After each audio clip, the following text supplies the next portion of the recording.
Anthony, I'm going to start with you because you have some of the most intriguing tweets about the unraveling of Vice President Kamala Harris's opponent, Donald Trump. Just tell me what's going on. I should tell our viewers who weren't watching earlier. He delivered, I don't know, I left after about 40 minutes. I think it might still be going on, a rambling press conference. There was a bit of important news. He did announce 3 debates that he was open to. The ABC debate, which the vice president has committed to, a debate on Fox, which Donald Trump has been talking about, and he mentioned a debate on NBC News, which hasn't been publicly discussed before. But other than that, I believe he suggested his crowds were bigger than Martin Luther King's crowds. He lied for the vast majority of it. And he seems deeply unnerved by the enthusiasm, the vigor, the organization, and yes, the size of the crowds that Vice President Kamala Harris is garnering.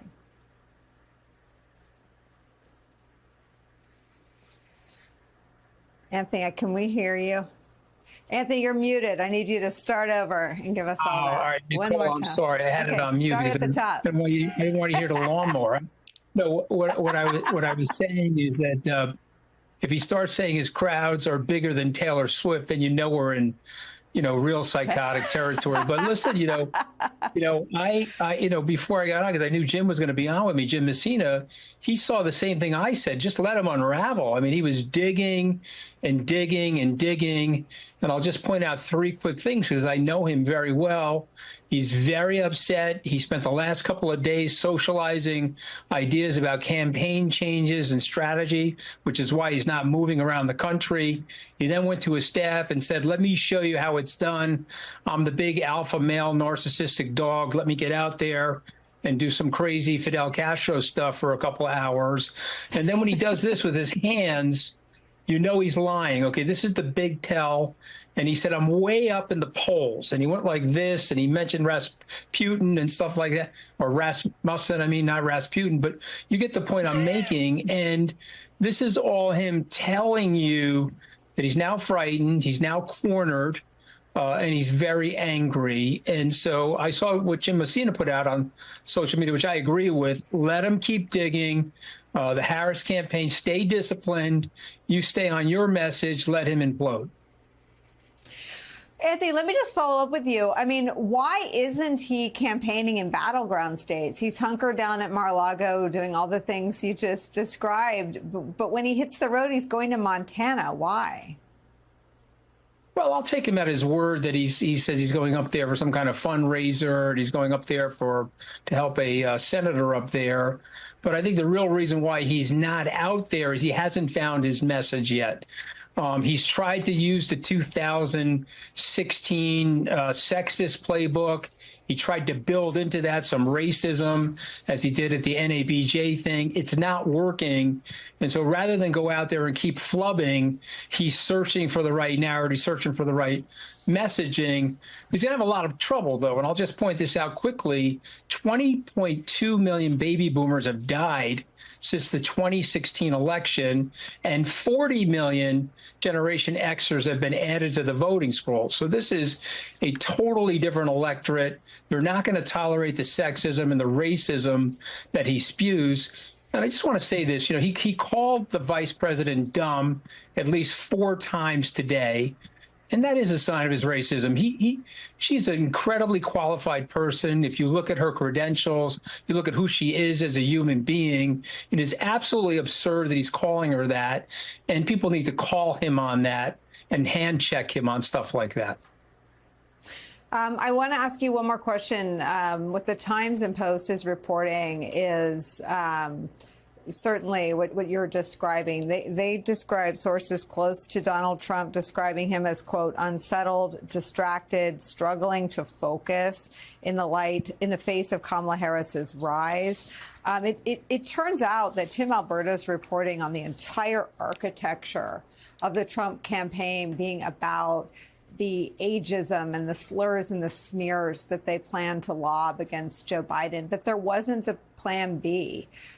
So much has been made of the genius of Chris LaCivita and Susie Wiles. It's been 3 weeks. Like, where's the backup plan? So, remember, he disavowed Project 2025. And so that's one of his moves. He put all of his teammates in there. He's flying around privately with a leader of the Heritage Foundation. It doesn't poll well. So then he says what he always says: I don't even know these people, never met these people. And he's got that whole group of maggots, the MAGATSs, upset.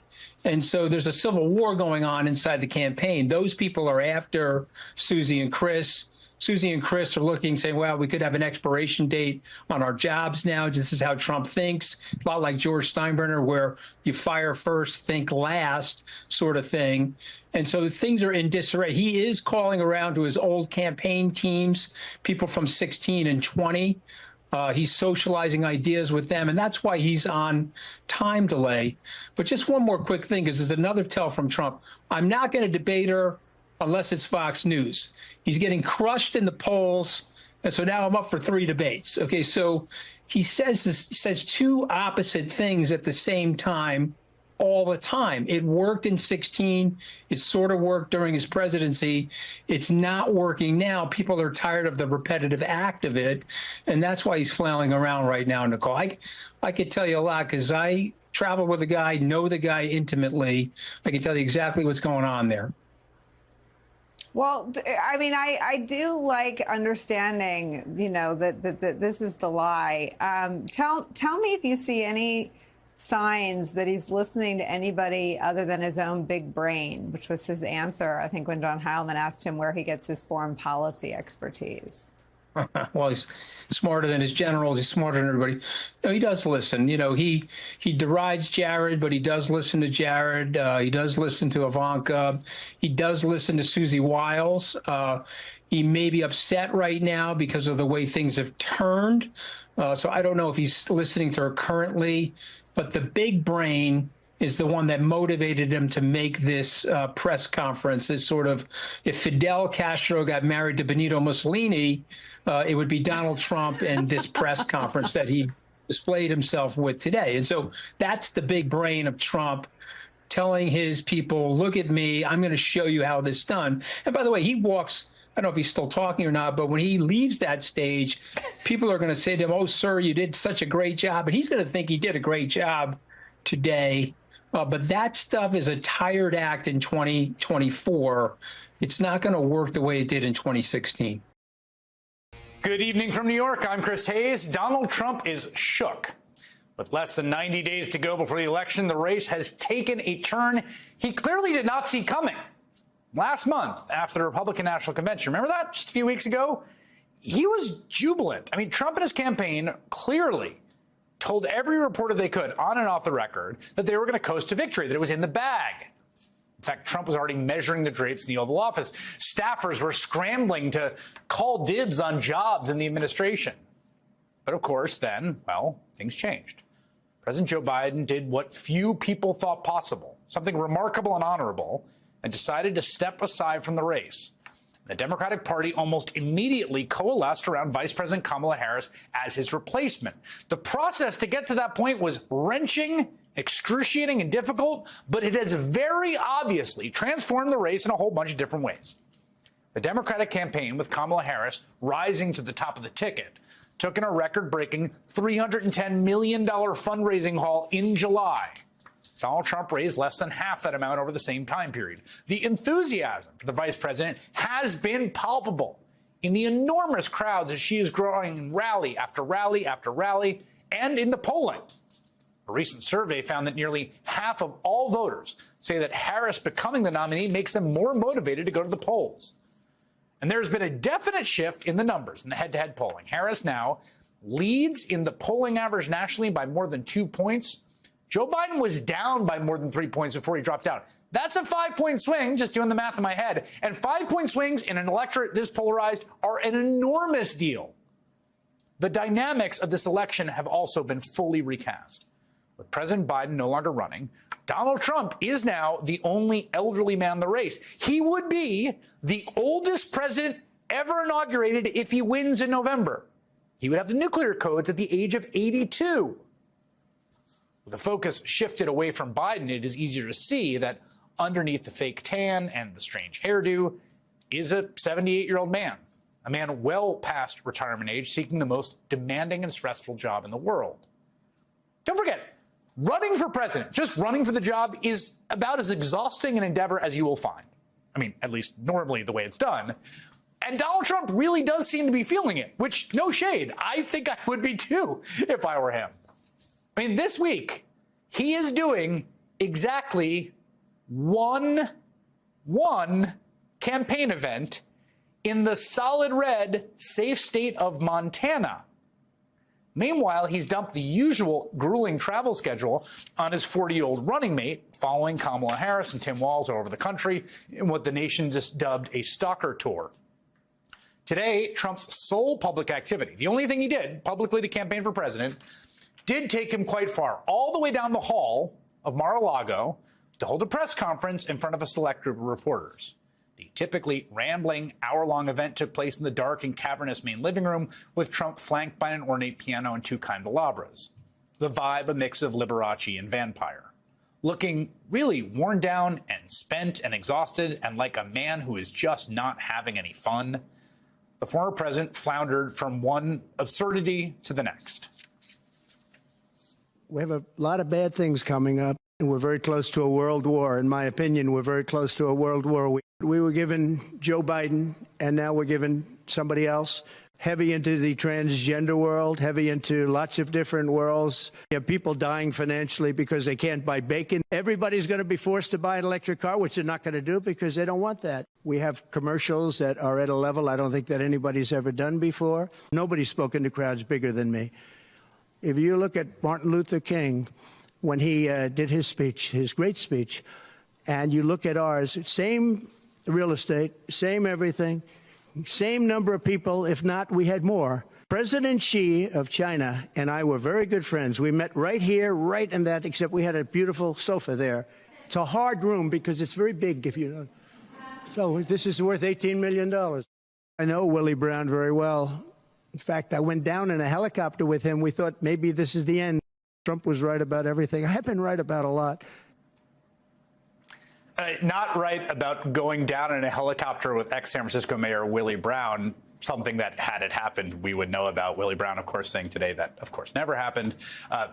Doesn't seem like it's likely the case that the Jan 6 crowd that assembles, that Trump could hurl them violently at the Capitol to overthrow the American constitutional republic, was as large as the famous March on Washington at which Martin Luther King gave the I Have a Dream speech. Trump also seems to have resigned himself to the fact that he will have to face off against Harris in front of the cameras, telling reporters he wants to appear now at 3 debates, including the one he'd already negotiated with Biden, although he got the order wrong and the network one. He wants to do a Fox one. But that was the one he tried to pull out of when Harris was at the top of the ticket. So then the vice president responded from the tarmac in Detroit before taking off for her next campaign stop in Phoenix. Well, I'm glad that he's finally agreed to a debate on September 10th. I'm looking forward to it, and hope he shows up. Are you open to more debate? I am happy to have that conversation about an additional debate for after September 10th, for sure. Despite his claims today that he's looking forward to debating Kamala Harris, Trump still appears to be more than a little bit obsessed with his former opponent. He's been posting over his website like desperate, strange fan fiction about, quote, a big movement to bring back Crooked Joe. And there's like lots of folks in his orbit who are trying to will this to happen as if they can like pull off some Jedi mind trick and get Biden back on the ballot. Trump is really just underscoring the fact that he and his campaign, despite constantly saying that Biden was going to drop out, that he was going to be replaced at the last minute, this is the thing they said all the time, somehow ended up woefully unprepared for that exact eventuality and not prepared to run against Kamala Harris. And nearly 3 weeks in, they still don't appear to have figured out how to do this, how to adjust their strategy. Because we are in a very different world, one where Donald Trump is no longer the clear favorite. It's a real race. He might lose it. And we all know Trump just cannot handle losing. He almost brought down the American experiment because of it. And that is why we have seen him swing wildly from overconfident to spiraling, whining, and very obviously miserable. Meredith McGraw is a national political correspondent for Politico and author of Trump in Exile. Jamelle Bouie is an opinion columnist for the New York Times, where he wrote this week about Trump's birther bag of tricks. They join me now. Jamelle, I guess I'll start with you about that. I don't know what you call it today. I mean, at one level, the word news has new in it for a reason. And part of the reason I think that Trump doesn't make news for how strange these appearances are is because most of his appearances through his political career have been quite strange. But it does really seem to me that brains seem more scrambled. He has a harder time keeping a thought. And he also seems like he's not having fun. I think all of that's correct. With Biden out of the race, it's so clear how much more diminished he is compared to 2020 and certainly to 2016. And I think this press conference made that clear. His appearance at the National Association of Black Journalists Conference makes that clear. Every time he has one of these extended appearances, it becomes all the more clear that this is simply not the same guy of 8 years ago. And the guy of 8 years ago wasn't particularly coherent then. And I think you're right to key into the fact that he appears to not be having any fun whatsoever. And I think it's an important part of his appeal in 2016 and 2020 was a sense that like Trump was having fun. This was sort of like an enjoyable, fun, celebratory thing. And the extent to which this is really dour campaign from Trump so far between him. Even Vance's appearances are these very kind of terse events. I think that's meaningful. Meredith, you have a book out about Trump in Exile, which is partly about his time down in Mar-a-Lago. And it was there was something kind of darkly comedic to me about the fact that, people are noting the fact that J.D. Vance is flying all over the country. Harris and Walz are doing all these events. Trump has one event, so he's like, fine, I'll do an event. Come down to Mar-a-Lago. That's where I'll do the event, which, again, like I said, no shade. If I were 78, that's how I would want to script it too. But how do you understand the strange lack of events? Was isn't just this week, but actually, if you count up the numbers, like he just has not been on the road. Well, he was asked about that today at the press conference, and he scoffed at it, pushed back at the question. But the press conference we saw today, this was classic Trump in so many ways. Look, he was trying to contrast himself with Vice President Kamala Harris, who's received some criticism about not doing any interviews or press conferences herself. But really, this is about him trying to take the spotlight off of the momentum that the Harris-Walz campaign has had since Walz was announced and since Harris took the top of the ticket, inviting reporters down there to pepper him with questions, showing off Mar-a-Lago, but really going all over the map in terms of his answers to questions in a way to try to defend himself and to try to turn the media's attention away from the real momentum that we have seen just in this past week. This is, let me stay with you on this, because I do think Maggie Haberman made this observation too. She was down there today, of just like, he doesn't like when the attention's not on him. And there was all these people who were saying when during those brutal 3 weeks of the Democratic Party after the Biden debate leading to his withdrawal from the race, people were saying, well, Trump is being so savvy. He's laying low. But he wasn't actually laying low. Like, if you went to Truth Social, he absolutely was not laying low. It's just that the attention wasn't on him. He seems to think more attention on him, the better. Do you think that's the fundamental thesis that he has about the campaign? Well, for Donald Trump, it's always so important to have attention, good or bad.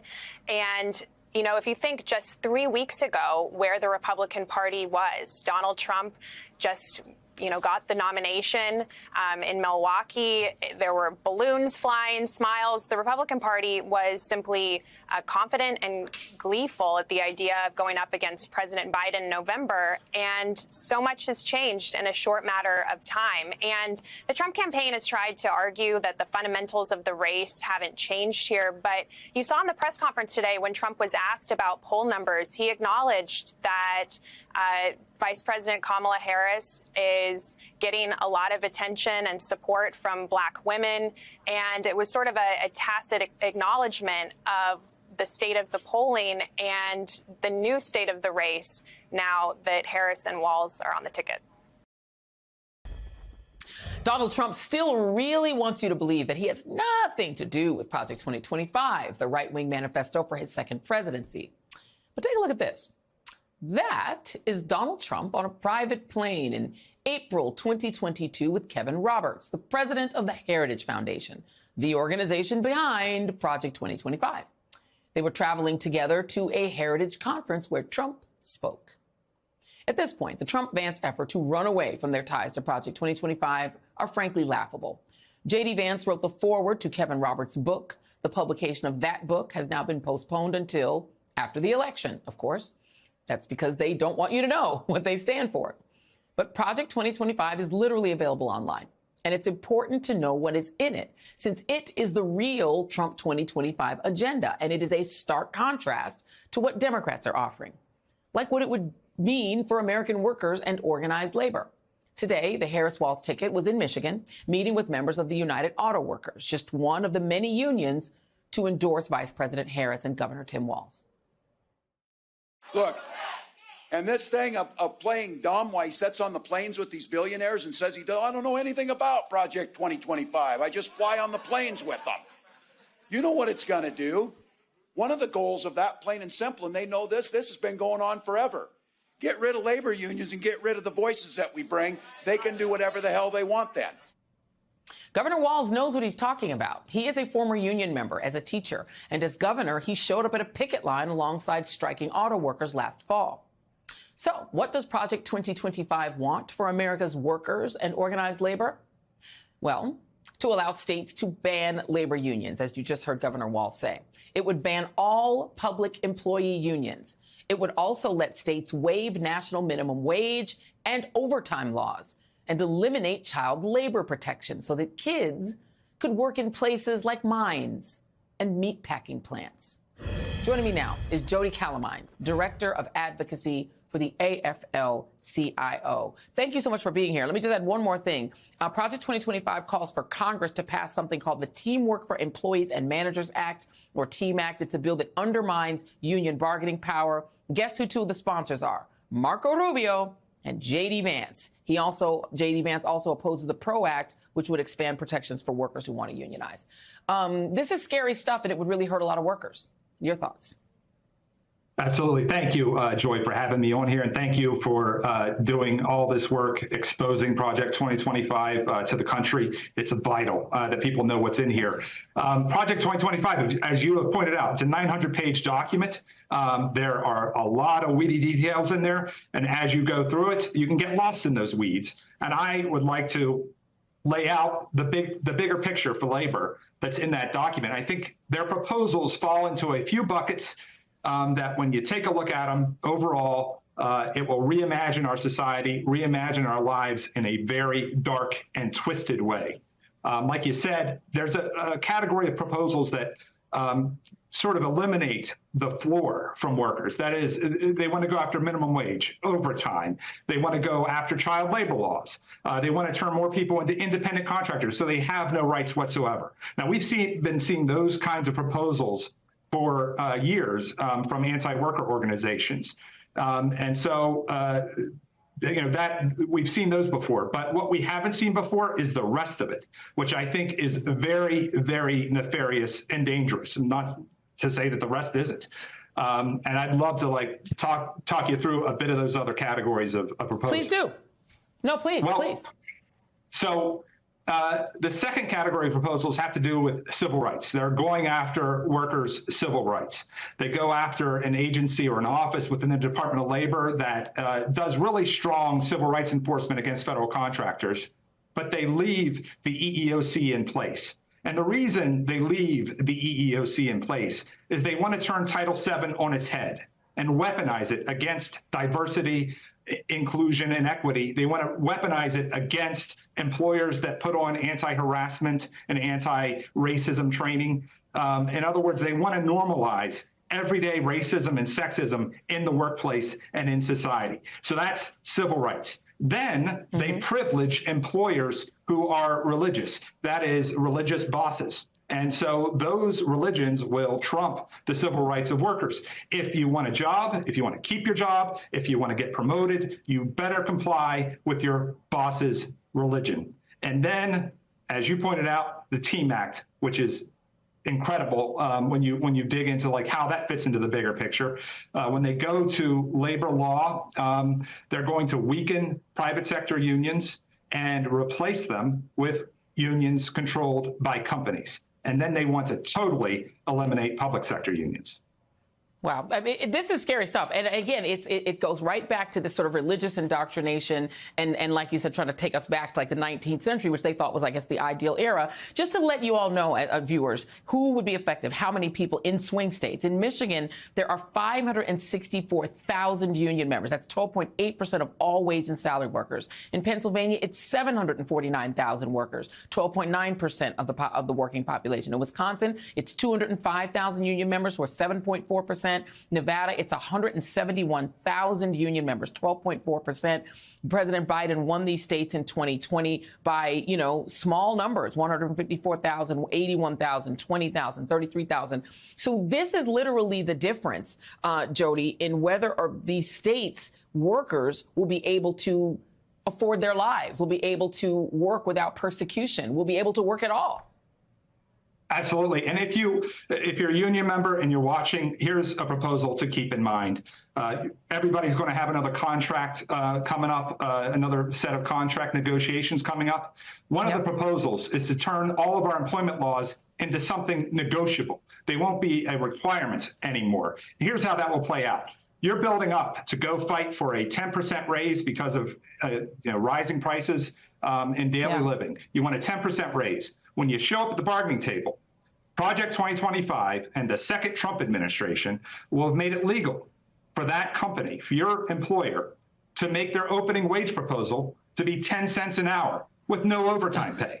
That is because the Fair Labor Standards Act will now be negotiable. So now you're going to fight like heck to try and get just up to the minimum wage again. Forget about the 10% raise. It is going to affect workers' bottom lines. And when it affects union workers' bottom lines, it affects everybody's bottom lines. Everybody's pocketbooks are hurt because union contracts set the standard for industries. For everybody. And I will just say, as we're out of time, but don't be fooled by the no tax on tipped workers. Know that most tipped workers don't make enough money to pay taxes. So they would get literally nothing, but they would allow hedge fund managers to say, no, don't pay me a salary. I'll get my money in tips and then pay no money on it. So it's all a trick to turn us back to the robber baron era where workers had no rights. Workers had no rights and made almost no money. Jody Calamine, thank you so much. We really appreciate it. Please come back because we're going to keep talking about this stuff. Thank you. Former Trump White House press secretary Stephanie Grisham called what went down at Mar-a-Lago today a sign that Trump is panicking. This woman knows him very well. You do, too. What do you think? Well, he clearly is, I think, at this point, flailing for a message, right? Because a lot of the things you heard today are some of the golden oldies. He doesn't really have anything new to say. It's his old shtick, repeating lines that come from his old rallies. And he seems not to understand exactly how to counter the enthusiasm that Kamala Harris has developed. The thing that's really gotten under his skin, clearly, are her big crowd sizes. You heard him talk about that today. Oh, she's only got 1,000. She's only got 1,200, 1,500. That's clearly not true. These rallies just yesterday, I think, were 15,000 and 12,000. Their size similarly to the kind of rallies that Trump has had all these years. That's been his advantage, but he doesn't like the idea of sharing the stage with anybody. And I think he's a little uncertain about how to proceed at this point. Carol, our motto here is the truth matters, but only if you hear it. So I want to just look at a few of the lies Donald Trump told today. He claimed that VP Harris supports an arms embargo to Israel. That is categorically false. That Democrats support abortion after birth. Absolutely not true. And that the vast majority of the country supports him. For fact's sake, Donald Trump never won the popular vote or even the approval of most Americans while president. Your paper found that he made 30,000 false claims while he was in office. It's exhausting for all of us, but it's our job to fact check him. But he knows he's lying. His campaign knows he's lying, and there's a reason he's doing it. Because you heard that soundbite before when he said, when people get to know who Kamala Harris is, what does the VP do with the fact that you've got Donald Trump pushing lies about who she is and what she supports? How do they combat that? Because those people that he's talking to, chances are, they're not watching you and me right now. I think there's something really interesting about two elements of your question. And I would also echo something Peter just smartly said about the golden oldies. He and I at different times obviously went to visit with Donald Trump soon after he had left the presidency. And he said a lot of the same things today in his press conference that struck me as so strange, to bring up again that the people who charged the Capitol and basically broke into the iconic home of our democracy were very pleasant people, and it was all very peaceful. That was some of the sort of alternate reality that Trump was living in Mar-a-Lago in exile when he lost the election in 2020. Second part of your question, how do you combat the misleading and the mistruths that Trump says basically every day?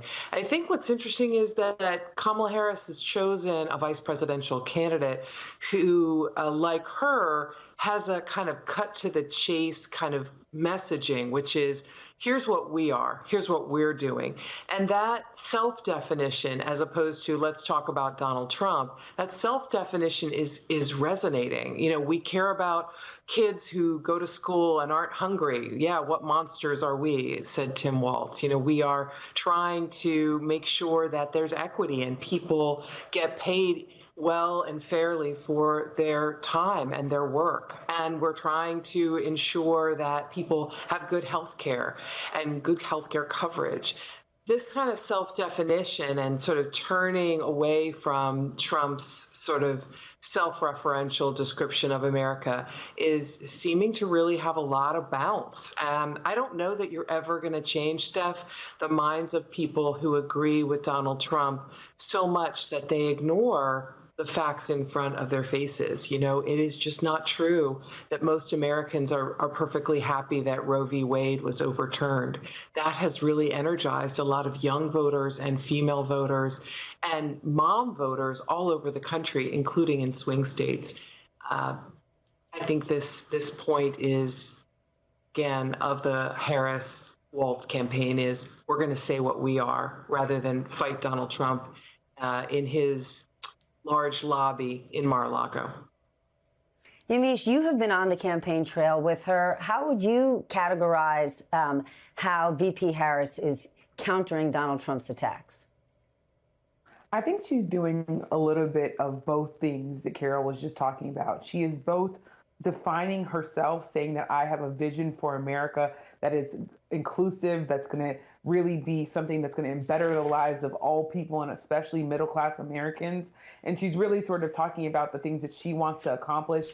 And in picking Tim Walz, she's highlighting the fact that in Minnesota, he codified Roe v. Wade. He also passed the child tax credit. They have paid family leave in that state because of him. So she talked a lot about what they want to do.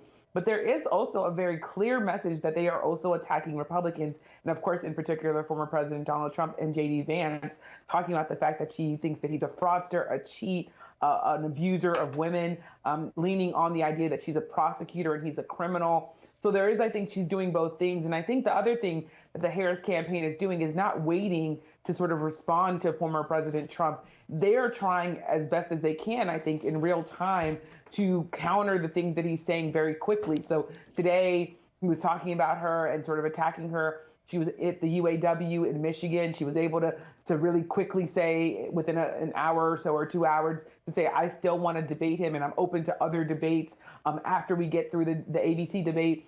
In other words, hinting at the fact that she doesn't want to do that Fox News debate that he was talking about on September 4th, but that she might be open to the NBC debate. So there's a lot of things that they're trying to do, and I think it's a dual track. They're trying to define themselves and say what they want to do, while also saying you definitely don't want these Republicans in office.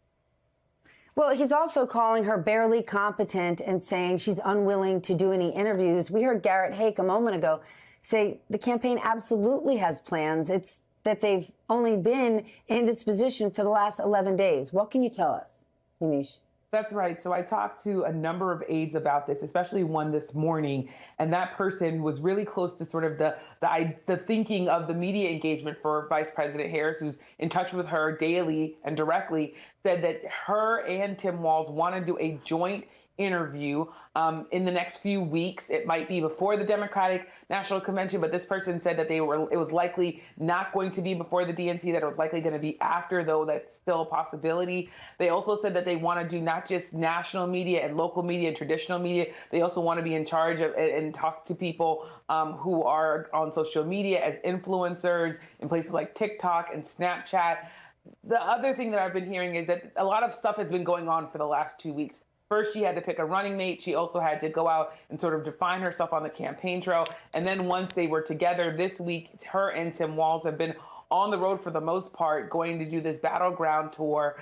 So they've been saying that give us a little bit of time while we get our things together and we'll figure this out. I will say in talking to Harris allies, there's also this idea that they really want to figure out exactly what they want to say on policy, how are they going to differentiate themselves from President Biden, how are they going to stay the same and sort of stick to some of the stuff that the administration has done. So there's a lot of, I think, prep work that needs to go before she can do a substantive sit-down interview. But my sense is that they are going to do that, and that they really do understand the need and the pressure to do that quickly. And she did, of course, take questions from reporters. Of course, Shaquille Brewster was there, but there were also other reporters traveling with her, so she took questions later on as well. So that tells you that they're at least engaging in the media. But of course, the big thing is that, yes, we do, as reporters, want to see a substantive interview and want to see her take more questions.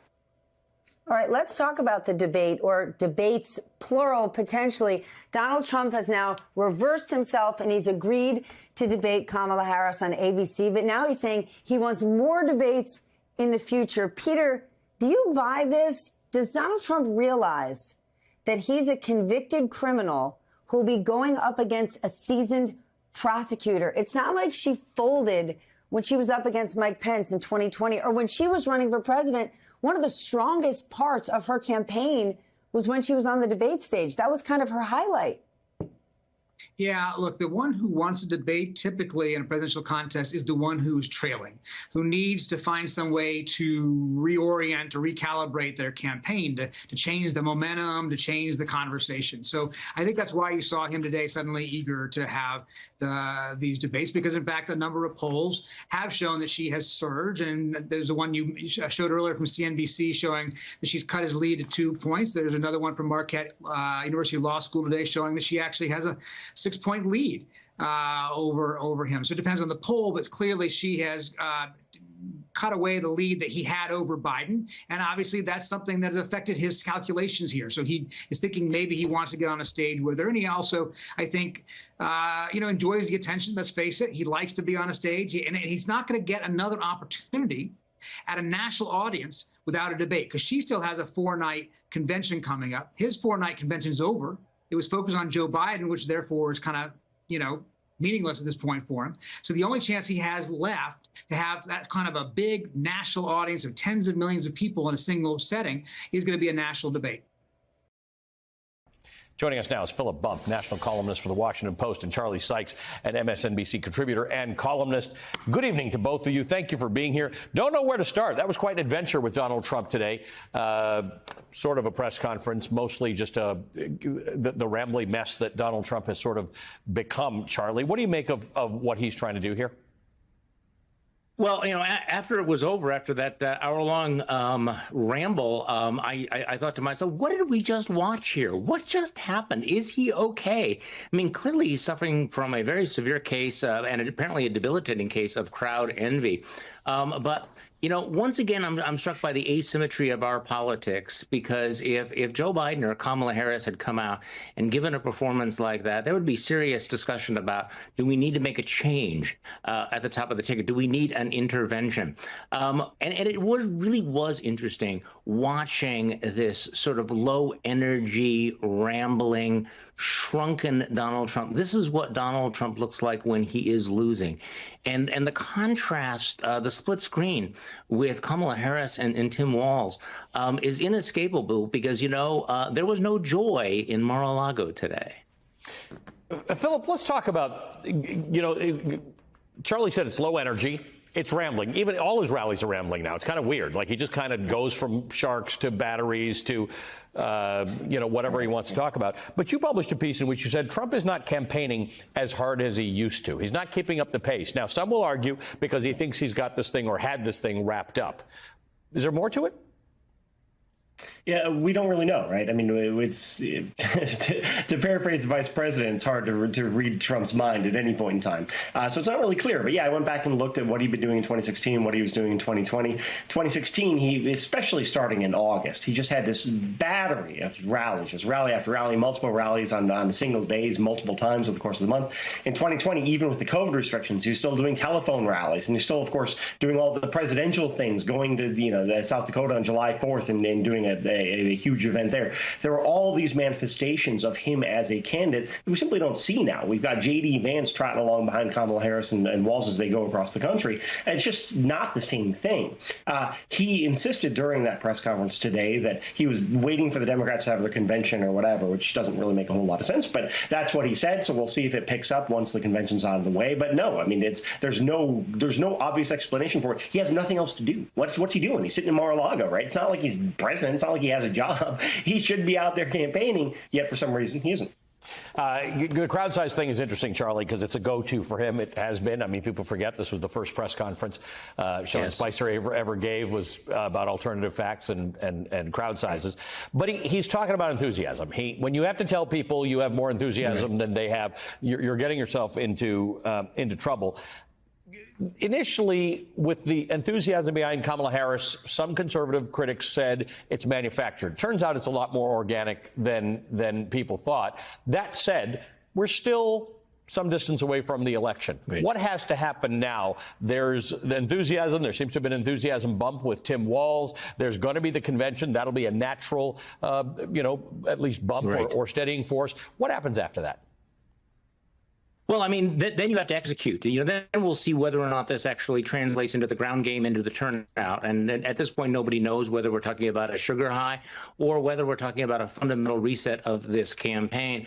But, I can't help thinking again and again about what it was like here in Milwaukee just 3 weeks ago. The mood that the Republicans had, the optimism. They were absolutely certain that they had this thing. They were riding high. Donald Trump seemed to be in an absolutely dominant position, and he's clearly having a very difficult time coping with this change of fortune, and really with the departure of Joe Biden, he's lost a foil that he was counting on, because with Joe Biden in the race, he could run a low energy campaign like this and play the whataboutism card. But what I think a lot of people were looking at today was, okay, who's the old guy in the race now? This 78-year-old man who is rambling, and you can't say, well, what about Joe Biden? You're watching somebody who clearly has lost the fastball, if he ever had a fastball. Certainly a very, very different candidate than he was in 2016, even in 2020. And yet, once again, now the focus, because Joe Biden is not his foil, the focus is on what's going on with Donald Trump. Is he unwell? Does it get any better than this? And I wonder how many Americans are watching that, if they were in fact watching this, because a lot of the media coverage doesn't capture how genuinely strange it is, are asking themselves, do we really want 4 more years of this? Do we really want an 82-year-old Donald Trump with control of the nuclear button? Because this was not an impressive performance by any means. Well, Philip, as Pete Buttigieg said, I think last week, he said, I just don't want a world in which I have to worry about Hannibal Lecter and being eaten by sharks and things like that. That said, the Trump campaign's not landing a lot of punches just yet, and they've tried a lot, including calling her Kamala Harris, which none of us could figure out. But we got a while, right? The old adage used to be nobody watches the news in summer, nobody follows us, nobody sort of latches into presidential campaigns until the conventions, and sometimes not even until Labor Day. I think the calculus has all changed, and the world has changed, but out there in America, there are still people who are not fully dialed into the story just yet, which gives the Trump-Vance campaign a little bit of time to recalibrate. Can they, in your opinion? Yeah, I mean, they certainly can, from the standpoint of, all things being equal, an objective assessment of what a political campaign is capable of doing. They can. And I think they're advantaged by the fact that people have a general sense of Kamala Harris, although we've seen, particularly on the left, that has changed since she became the candidate. And her status among Democrats has improved dramatically. It suggests there was still some squishiness about how people felt about her. And of course, Walz is very poorly known. I mean, not many people have a strong opinion of him. That gives the Trump-Vance team him an advantage as well. But I think fundamentally, what we see and what we're seeing in this moment and the energy behind Harris at this moment is a reflection of the broader feel that people have about this campaign, which is this very doomsaying, end of the world. Harris is the worst. Walz is going to unleash hell on earth, right? From Trump and Harris and Walz being like, look, man, these guys are weird. Let's just make America better, right? Like that dynamic, that's what they need to change. It doesn't matter what they say about Harris and Walz. If people go to the polls and they feel like that's the choice, I don't see how Donald Trump is able to be successful. Yeah, Harris and Walz are putting forward a pretty sunny view of what America can be. And Charlie, as a good son of the Midwest, there's certainly some appeal, right? I mean, to Walz's sort of hokey charm. That said, I'm going to ask you the same question I asked Phil, but for the Harris-Walz campaign, when they have to hit the ground running, they've started, but post convention, when more eyes are on them, what has to change? What has to happen to keep the momentum up? Well, I mean, one of the key moments is going to be, and then obviously the Republicans are, hammering away on this, is that she's going to have press conferences. She's going to have to sit down for long-form interviews. And I think Republicans are thinking that, she might fumble those. We don't know. I mean, she's certainly exceeded expectations so far. So, and I think what we've already seen, though, is a recalibration. I mean, this campaign is recalibrated on so many different levels. And we can talk about the organic growth on social media, the small donors and all of this, but also as somebody sitting in the upper Midwest, this focus on the upper Midwest, the populist themes, the very, very clear messaging to the white working class that have been drifting away from the Democrats has been very, very pointed. And, I mean, I still have a little bit of PTSD thinking about 2016. We all remember Hillary Clinton never visited Wisconsin. She's already visited Wisconsin twice, and she brought with her one of our neighbors who is going to relate to Wisconsin voters in a very, very different way. This guy is not one of the coastal elites. He's a guy that we recognize from the hardware store. And so this focus on places like Minnesota, Michigan, Wisconsin, Pennsylvania, but also the message that they are crafting, kind of this upbeat, let's talk about the future, let's work together. It really is a completely different vibe. The only campaign that I can think of that had the same feel was Obama in 2008. Yeah. And Republicans remember what that wave was like. There was nothing that John McCain could do or say that was going to change that game once that wave began. And I think that's the fear down in Mar-a-Lago. Well, this has become a very exciting campaign one way or the other. Guys, thanks very much for kicking us off tonight. Philip Bump and Charlie Sykes.